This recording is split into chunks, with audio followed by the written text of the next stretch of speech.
Allez, dépêchez-vous. Allez. Il est 7 h du matin, Albert Bottelier est déjà à flanc de montagne, à plus de 1000 mètres d'altitude. Allez, Irlande.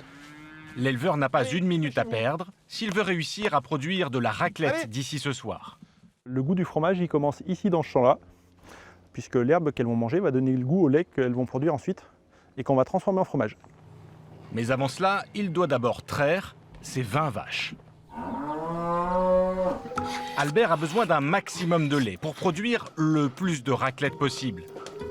Dans sa ferme traditionnelle, nichée dans les alpages, on est bien loin de l'agriculture intensive. Albert, 42 ans, est donc seul pour s'occuper de son troupeau. Là, quand tout le bâtiment est plein, on peut mettre 28 vaches. Bon, il n'y en aura pas plus. Après 1 heure de traite, Albert s'apprête à passer sa tenue de fromager. Pour cela, pas besoin d'aller bien loin. Il suffit juste de suivre le lait, d'épi à ses tuyaux. Et si on suit le cheminement, après, il va dans la pièce à côté, là.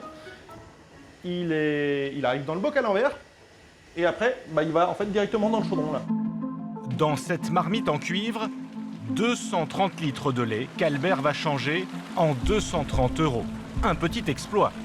Produire du fromage comme la raclette de Savoie valorise donc chaque litre de son lait 1 €.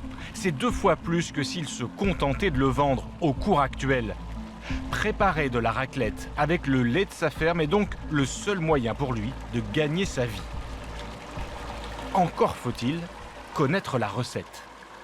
Alors, c'est les ferments qui vont servir à faire la raclette. On mélange juste un petit D'abord, les ferments lactiques.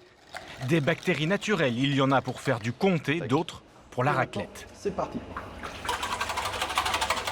Mais à présent, comment passer du lait au fromage, du liquide au solide? Pour cette étape, Albert utilise de la présure, un ingrédient ancestral très efficace.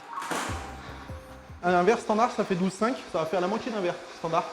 De ce produit-là, de la présure, et ça va permettre de faire coaguler tout le lait, toute la masse de lait. Pour la recette traditionnelle, cet ingrédient doit impérativement être d'origine animale. Ce que la grande majorité des amateurs de fromage ne sait pas, c'est d'où vient ce liquide. Ça peut paraître étonnant, mais la présure est une enzyme sécrétée par l'estomac des jeunes ruminants, qui rend le lait solide. On la récupère au moment de l'abattage de l'animal. Cette découverte, on la doit aux premiers hommes. Ils utilisaient l'estomac des ruminants pour fabriquer des gourdes. En y versant du lait, ils ont constaté qu'il se transformait en fromage.